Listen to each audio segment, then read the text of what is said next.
Good morning बच्चों। आज हम लोग पढ़ेंगे ऑर्गेनिक का एक पार्ट है नेमिंग रिएक्शन, नामित अभिक्रिया। ये सारी जो भी अभिक्रियाएं हैं ये वैज्ञानिक के नाम पर होता है। किसके नाम पर होता है? वैज्ञानिक के नाम पर। और ये हर साल इसमें से कोई ना कोई एक दो करके वो क्वेश्चन उससे पूछता ही है। ऑब्जेक्टिव में भी पूछ देता है और सब्जेक्टिव में भी। ठीक है, तो हम लोग कुछ नामित अभिक्रिया को पढ़ेंगे। जैसे सबसे पहला नामित अभिक्रिया है कैनिजारो रिएक्शन, कैनिजारो अभिक्रिया। कैनिजारो अभिक्रिया में क्या होता है, हम लोग वैसे एल्डिहाइड का प्रयोग करते हैं जिसपे अल्फा हाइड्रोजन की उपस्थिति नहीं होती है। जब हम उन यौगिकों को यानी कि उन एल्डिहाइड को आपस में हम लोग क्या करते हैं, अभिक्रिया कराते हैं क्षार की उपस्थिति में। सांद्र हम ले लिए KOH, तुम NaOH भी ले सकते हो। ठीक है, तो सांद्र KOH या NaOH की उपस्थिति में जब हम उसकी आपस में अभिक्रिया कराते हैं तो उसमें क्या होता है कि एक एल्डिहाइड, यानी कि जैसे एग्जाम्पल में हम फॉर्मल्डिहाइड लेते हैं तो उसमें से एक एल्डिहाइड जो है वो ऑक्सीकृत होता है और दूसरा एल्डिहाइड क्या होता है, अपचयित होता है। मतलब एक का ऑक्सीकरण होता है, दूसरा का अपकरण होता है। और उसके पश्चात हमको क्या मिलता है, एक एल्डिहाइड का जो अणु है वो एल्कोहल में अपकृत हो जाता है। ठीक है, एक एल्डिहाइड का अणु किस में अपकृत हो जाएगा, एल्कोहल बनेगा।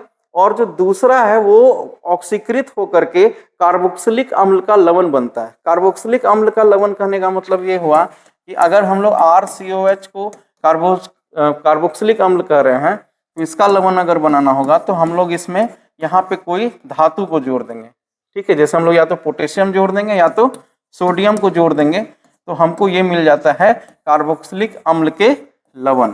तो हम लोग वहां पे अभी उपयोग कर रहे हैं सांद्र KOH। क्या उपयोग कर रहे हैं, सांद्र KOH। तो कार्बोक्सिलिक अम्ल का जो लवण बनेगा वो भी कैसा बनेगा, RCOK, क्योंकि यहाँ हमने धातु क्या है इसमें से, K है।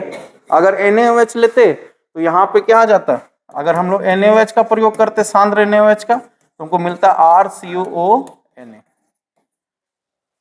ठीक है, यहाँ तक कोई दिक्कत?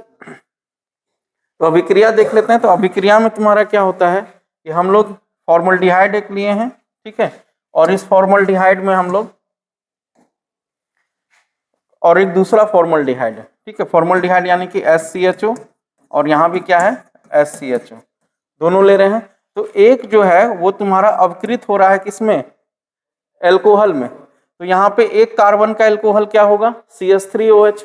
उसी तरह से एक कार्बन का जो तुम्हारा कार्बोक्सिलिक अम्ल है वो होता है SCOH। ठीक है, लेकिन हमको बनाना है लवण तो हमने यहाँ से ले लिया K और ये बन गया SCOK। इसको अगर हम लिखेंगे क्या लिख सकते हैं, CH3OH, और इसको लिखेंगे क्या लिखेंगे, HCOK।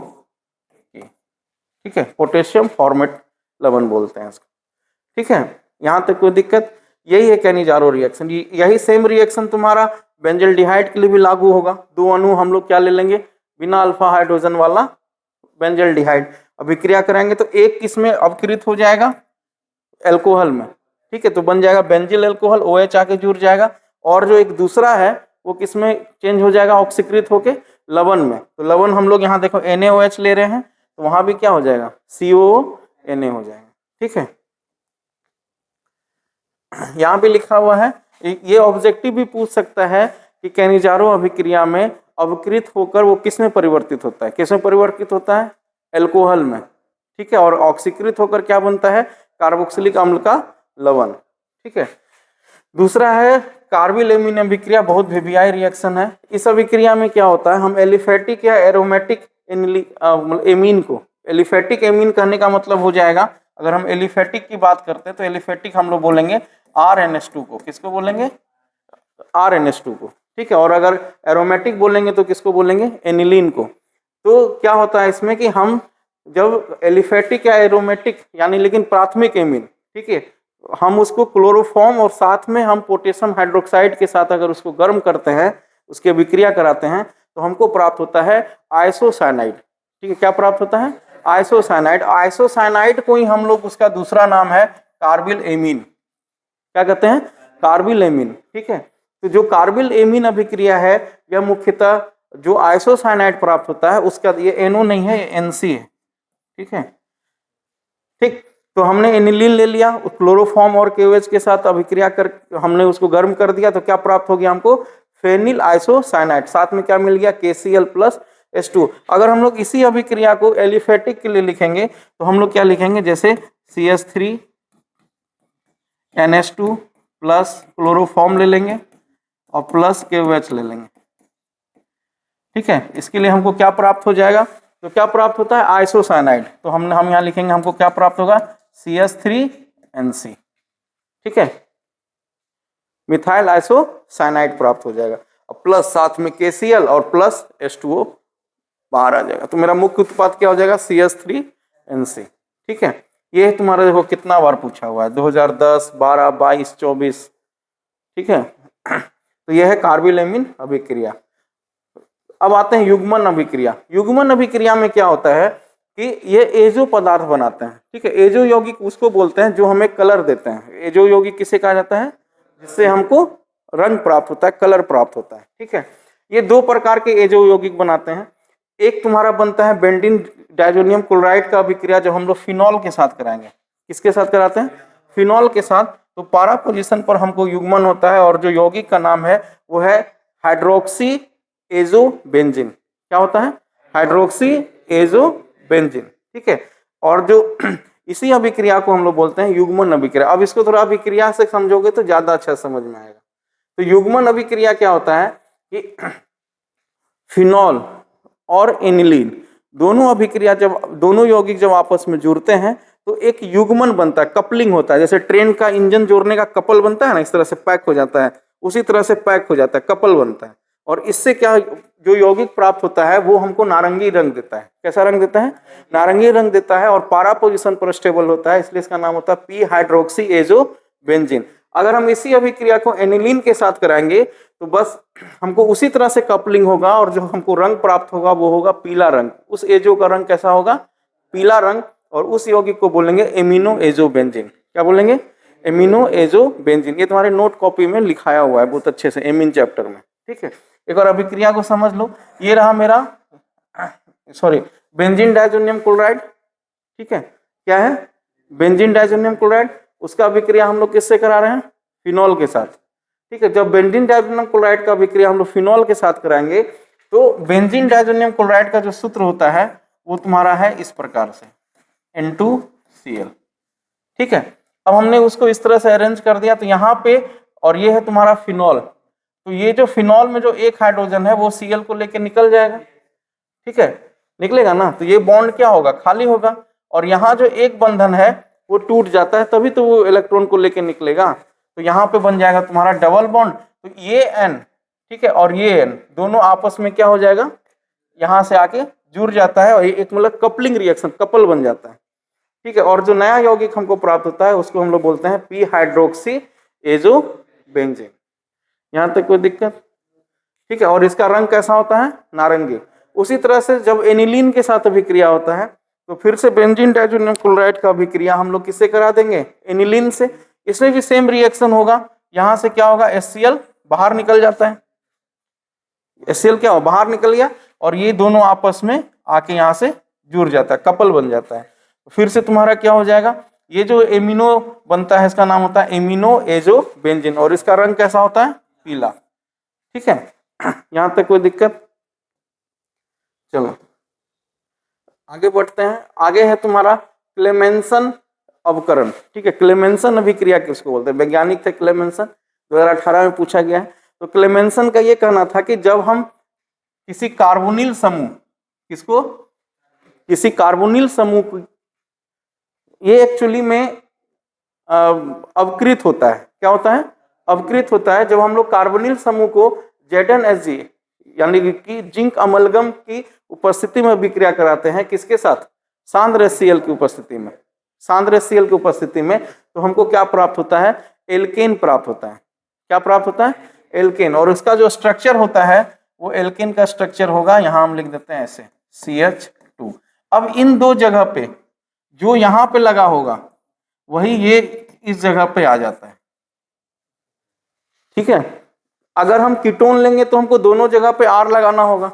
अगर हमको एल्डिहाइड लेंगे तो एक जगह पे H लगाना होगा, एक जगह पे R लगाना होगा, तो एल्डिहाइड बन जाएगा। ठीक है, तो इन दोनों स्थिति में क्या करता है, जैसे एक एग्जांपल यहाँ CH3 है, यहाँ भी CH3 है, तो यही CH3 कहाँ चला जाएगा, इधर जो सिंगल बॉन्ड खाली ये बॉन्ड है, बॉन्ड सिंगल बॉन्ड, इस पे आके जुड़ जाएगा। तो अब यहाँ पे स्ट्रक्चर कैसा हो जाएगा, 1 2 3 कार्बन का, तो ये 3 कार्बन का एल्केन क्या कहलाता है, प्रोपेन। ठीक है, वैसे भी तुम यहाँ भी देख सकते हो 1 2 3 कार्बन है ना। तो हम पहले ही बोले थे कि जब भी कोई प्रोडक्ट बनता है तो उसमें कार्बन की संख्या सामान्यतः नहीं बदलती है 2-3 अभिक्रियाओं को छोड़कर। ठीक है, अब इसी तरह से एल्डिहाइड का एग्जांपल लेते हैं, तो हम यहाँ पे ले लेते हैं H और यहाँ ले लिए CH3, तो ये हो गया तुम्हारा, इसको हम लोग लिखेंगे CH3CHO। ठीक है, ये क्या है, CH3CHO। अब यहाँ पे हम स्ट्रक्चर कैसा है, तो यहाँ पे क्या हो जाएगा, CH3 जुड़ेगा, अब दूसरा क्या है H है, तो यहाँ H जुड़ेगा और यहाँ क्या जुड़ेगा, CH2। अब ये क्या हो जाएगा, C2H6। ठीक है, क्या हो जाएगा, C2H6, यानी कि उसको हम लोग क्या बोलेंगे, एथेन। तुम जोड़ो ना, तुम टोटल अगर कार्बन जोड़ोगे तो ये तुमको C2H6 निकल के आएगा। ठीक है, इसको हम लोग बोलते हैं क्लेमेंसन अभिक्रिया। यही तुमको सेम रिएक्शन तुम्हारा जो बेंजीन वाला स्ट्रक्चर है उस पर भी लागू होता है। ठीक है, अगर हम यहाँ पे C6H5 यानी बेंजीन ग्रुप ले लिए, फेनिल ग्रुप ले लेते हैं, तो यही सेम चीज फिर से यहाँ पे आ जाएगा। उसी तरह से आ गया C6H6, यहाँ आ जाएगा CH3, यहाँ CH2 है ही, इसको हम लोग बोलेंगे इथाइल बेंजीन। ठीक है, यहाँ तक कोई दिक्कत नहीं ना। ठीक है, ये तुम्हारा एसीटोफिनोन है, इसका स्ट्रक्चर हम लोग अगर बनाएंगे तो ये कुछ इस तरह से बनेगा,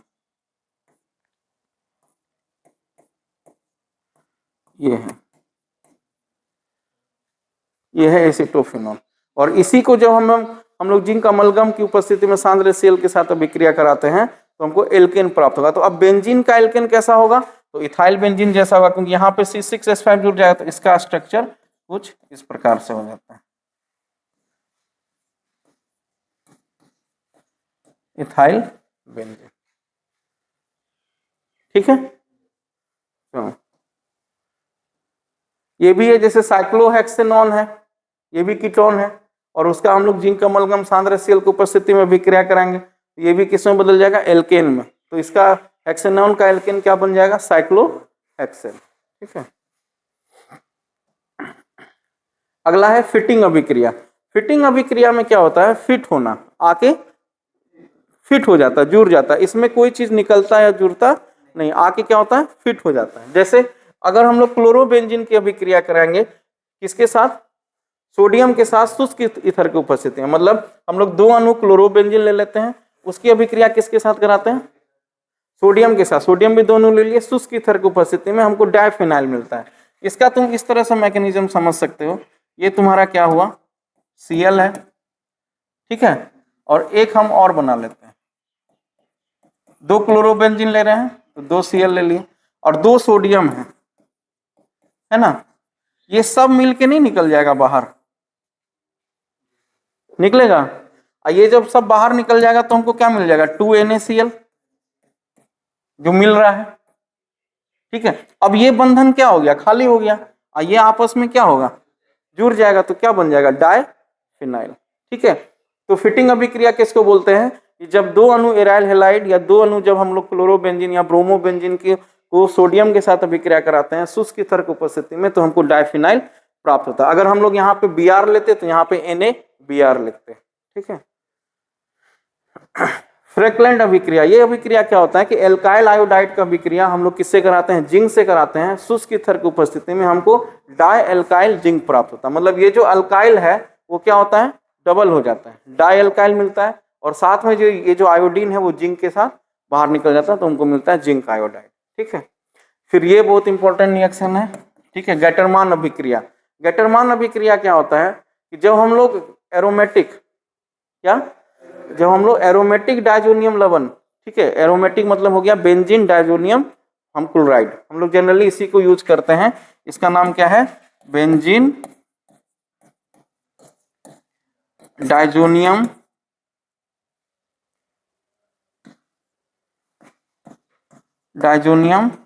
अरे यार क्लोराइड, क्या नाम है इसका, बेंजीन डाइजोनियम क्लोराइड। अब यहाँ पे गैटरमान अभिक्रिया में क्या होता है, हम लोग CuHCl या CuBr, ठीक है, CuHCl या CuBr, यहाँ पे तुम ना CuCl भी ले सकते हो, CuCl तो अगर हम लोग यहाँ पे HCl ले रहे हैं तो यहाँ CuCl लेना होगा, ठीक है। और यहाँ पे भी अगर हम लोग CuHBr ले रहे हैं तो CuBr और HBr, ठीक है। जब हम अभिक्रिया कराते हैं, ठीक है, तो बेंजीन डाइजोनियम क्लोराइड जो है वो किस में कन्वर्ट हो जाता है, क्लोरोबेंजीन। यहाँ पे हम लोग HCl लिए हैं इसलिए क्लोरोबेंजीन बनेगा, यहाँ Br लिए हैं इसलिए ब्रोमोबेंजीन बनेगा, यहाँ मिस्टेक है, ठीक है। यहाँ क्या आ जाएगा, ब्रोमोबेंजीन, ठीक है, समझ में आया। तो गैटरमान अभिक्रिया क्या होता है, जब बेंजीन डाइजोनियम क्लोराइड की अभिक्रिया CuCl या HCl की उपस्थिति में कराई जाती है तो हमको क्लोरोबेंजीन प्राप्त होता है, और जब वही उसी अभिक्रिया को हम CuBr या HBr की उपस्थिति में कराएंगे तो हमको ब्रोमोबेंजीन प्राप्त होगा, ठीक है। यहाँ तक कोई दिक्कत। अगला है गैटरमान कॉच अभिक्रिया, वो है गैटरमान अभिक्रिया, यह है गैटरमान कॉक, हाँ, तो इसमें ये बेंजल्डिहाइड देता है, ठीक है। तो जब बेंजीन डाइजोनियम क्लोराइड की अभिक्रिया CuCl या HCl से कराते हैं तब होता है गैटरमान अभिक्रिया, ठीक है। और जब बेंजीन की अभिक्रिया, किसकी अभिक्रिया, बेंजीन की अभिक्रिया, ठीक है, CuCl या AlCl3 की उपस्थिति में कराते हैं, निर्जल AlCl3 या CuCl की उपस्थिति में कराते हैं, तो ये जो कार्बन मोनोऑक्साइड और HCl के साथ यह अभिक्रिया करके हमको क्या देता है, बेंजल डिहाइड, यानी इस बेंजीन के ऊपर क्या लग जाता है, CHO लग जाएगा। समझ में आया। तो गैटरमान कॉच अभिक्रिया किसको बोलते हैं, जब बेंजीन की अभिक्रिया निर्जल AlCl3 और CuCl की उपस्थिति में कार्बन मोनोऑक्साइड और HCl के साथ हम कराते हैं तो हमको क्या प्राप्त होता है, बेंजल डिहाइड प्राप्त होता है, ठीक है। यह गैटरमान कॉक अभिक्रिया। तो ऑब्जेक्टिव भी पूछ सकता है कि गैटरमान कॉक अभिक्रिया में हमें कौन सा उत्पाद प्राप्त होता है, तो कौन सा उत्पाद प्राप्त होता है, बेंजल डिहाइड, ठीक। और अगर गैटरमान में पूछेगा तो क्या प्राप्त होता है, तो या तो क्लोरोबेंजीन या तो ब्रोमोबेंजीन, जैसा तुम लोगे वैसा प्राप्त हो। उसके बाद है स्टीफन अभिक्रिया। स्टीफन अभिक्रिया क्या होता है, जब RCN, ठीक है, नाइट्राइल, इसको, इस ग्रुप को, CN ग्रुप को क्या कहते हैं, नाइट्राइल ग्रुप, ठीक है। तो नाइट्राइल ग्रुप यानी कि यहाँ कोई भी अल्काइल नाइट्राइल, यहाँ CH3 लेंगे तो मिथाइल नाइट्राइल, तो अल्काइल नाइट्राइल की अभिक्रिया हम लोग SnCl2 HCl के साथ करा देते हैं और उसके बाद उसका हाइड्रोलाइसिस करा देंगे तो हमको क्या प्राप्त हो जाता है, एल्डिहाइड। क्या प्राप्त हो जाता है, एलिफेटिक एल्डिहाइड प्राप्त हो जाता है, ठीक है। तो क्या करना है, R के जगह हम लोग वैल्यू रख देंगे किसका, CH3 का। तो R के जगह बता चुके हैं कि CH3 रखो, C2H5 रखो, C3H7 रखो, C4H9, कोई भी अल्काइल समूह रख सकते हो कार्बन की संख्या के आधार पर। जो हम लोग कार्बन की संख्या के आधार पर मान लो एग्जाम्पल CH3 रख देते हैं तो ये जैसा स्ट्रक्चर है वही स्ट्रक्चर फॉलो होगा। तो R रख दिया CH3, CH3CN, कार्बन की संख्या कितनी हो गई, 2 हो गई, ठीक है, प्लस SnCl2, ठीक है, प्लस HCl के साथ अभिक्रिया कराते हैं तो बीच में हमको ये मिलता है, ठीक है। और साथ में हमको जैसे ही हम इसका हाइड्रोलाइसिस कराएंगे, ये इंटरमीडिएट स्टेट है, उतना इंपॉर्टेंट नहीं है, तो हमको डायरेक्ट अगर H3O प्लस ऑब्जेक्ट लिखा रहेगा क्वेश्चन में तो सीधा सीधी ये किस में कन्वर्ट होता है, एल्डिहाइड में। तो 2 कार्बन यहाँ है और इसका स्ट्रक्चर होता है RCHO। हमने R का मान क्या रखा था, CH3, उसी R के मान को हम लोग यहाँ पे लाके रख देंगे, क्या हो जाएगा, CH3CHO, ठीक है। ये बन गया एथेनॉल या इसी को एसिटल्डिहाइड बोलते हैं। यहाँ तक कोई दिक्कत, ठीक है। ये है तुम्हारा स्टीफन अभिक्रिया, ठीक। सैंडमेयर अभिक्रिया, सैंडमेयर अभिक्रिया और गैटरमान अभिक्रिया लगभग एक ही रिएक्शन है, ठीक है, बस यहाँ प्रेजेंस चेंज होता है, उसमें मिस्टेक था, CuCl HCl होगा, इसमें तुम्हारा CuHCl या CuHBr। तो जो हम यहाँ लेंगे हमको वही प्रोडक्ट इधर मिलेगा, ठीक है। तो बेंजीन डाइजोनियम क्लोराइड की अभिक्रिया जो हम लोग किसके साथ कराते हैं, या एरिल क्लोराइड या कुप्रस ब्रोमाइड, ठीक है, तो हमको क्या प्राप्त होता है, ब्रोमोबेंजीन या क्लोरोबेंजीन प्राप्त होगा। तो अगर हम लोग CuHCl लेंगे तो हमको क्या प्राप्त होगा, क्लोरोबेंजीन, और CuHBr लेंगे तो क्या प्राप्त होगा, ब्रोमोबेंजीन। तो यहाँ पे भी तुम CuHCl प्लस ऑब्लिक HCl, यहाँ भी हम लोग क्या लिख सकते हैं, CuBr ऑब्लिक HBr, ठीक है।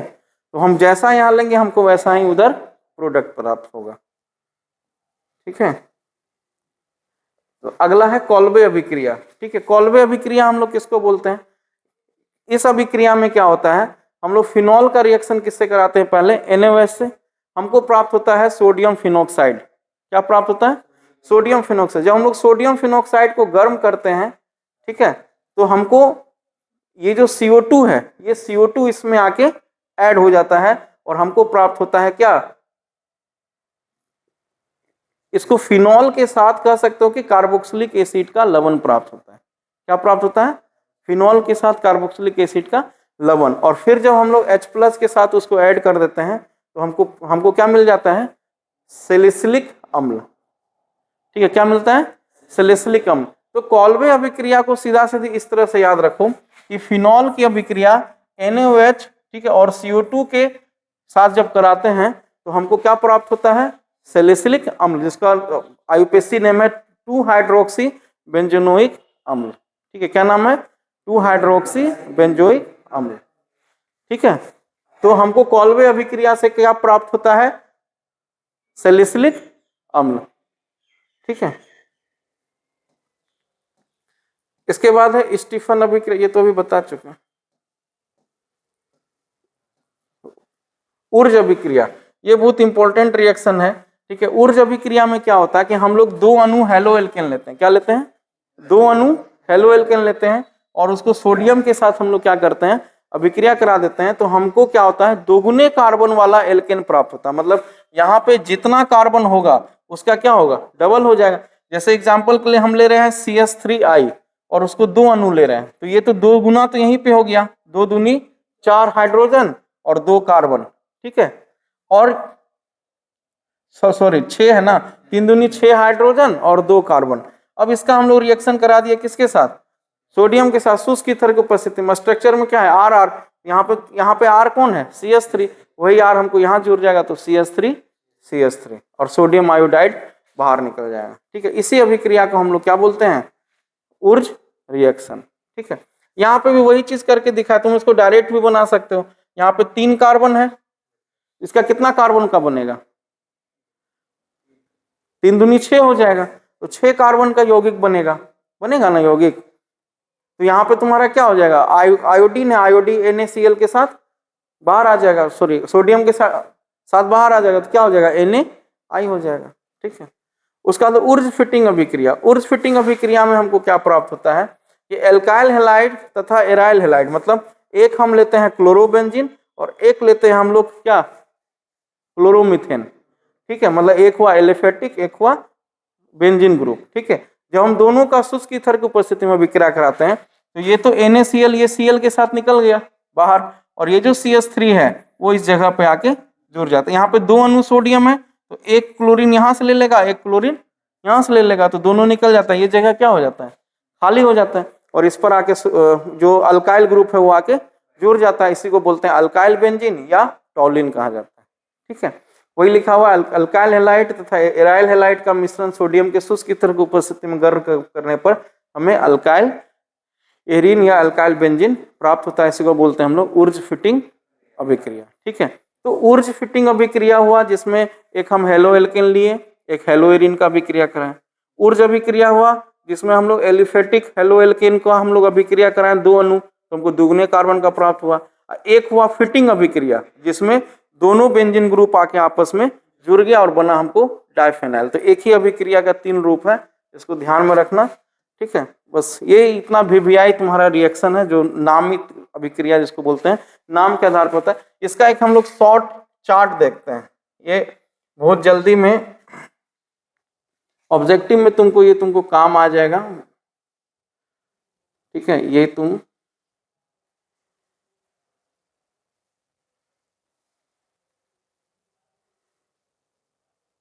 नामित अभिक्रिया से ऑब्जेक्टिव भी रहता है, 2 मार्क्स भी रहता है, 5 मार्क्स भी बनता है।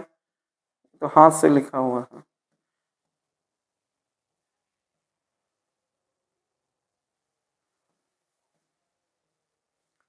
ये चार्ट तुमको बहुत काम देगा।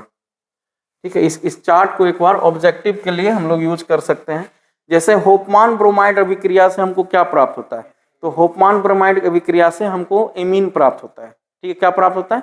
एमीन। क्या है अभिक्रिया की? एमाइड की अभिक्रिया हम लोग ब्रोमीन के साथ NaOH की उपस्थिति में कराते हैं जलीय माध्यम में, तो हमको एमीन प्राप्त होता है। क्या प्राप्त होता है?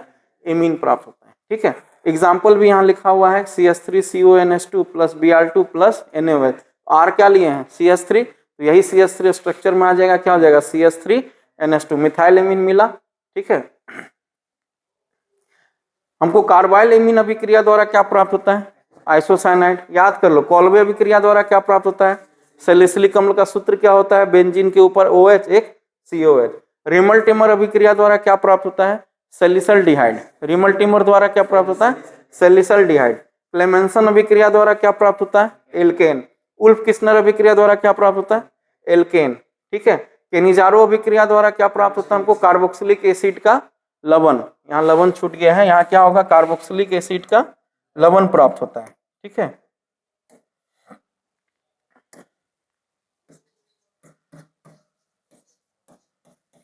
ठीक है, और साथ में हमको केनिजारो अभिक्रिया में एल्कोहल भी प्राप्त होता है। क्या प्राप्त होता है? एल्कोहल।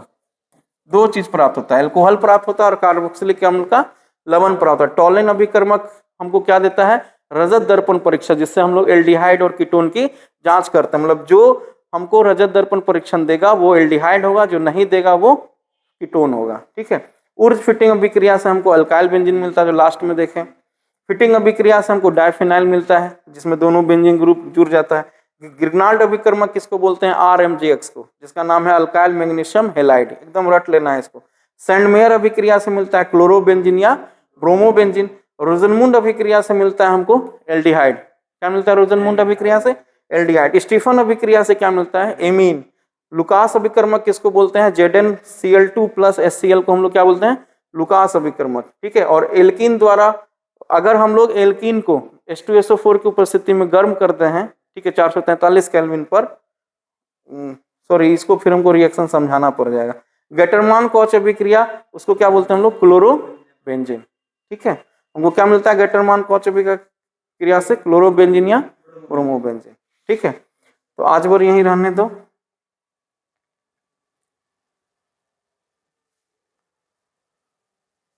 यहाँ गेटरमान कॉच नहीं होगा, यहाँ गेटरमान अभिक्रिया होगा। हाँ, कॉच और अलग था, तो लुकास अभिकर्मक ZnCl2 प्लस HCl हो गया। और गेटरमान अभिक्रिया से हमको क्या मिलता है? क्लोरोबेंजीन या ब्रोमोबेंजीन। गेटरमान कॉक अभिक्रिया अगर हम लोग कह देंगे तो हमको इससे क्या मिलता है? बेंजल डिहाइड। याद है? इससे हमको क्या मिलता है? बेंजल डिहाइड। ठीक है, तो ये तुम्हारा बहुत VVI टॉपिक तुम्हारा कंप्लीट हो गया। ठीक है, अब आगे तुम लोग अपना रिवीजन करते रहो। ठीक है, होगा तो और कुछ बता देंगे।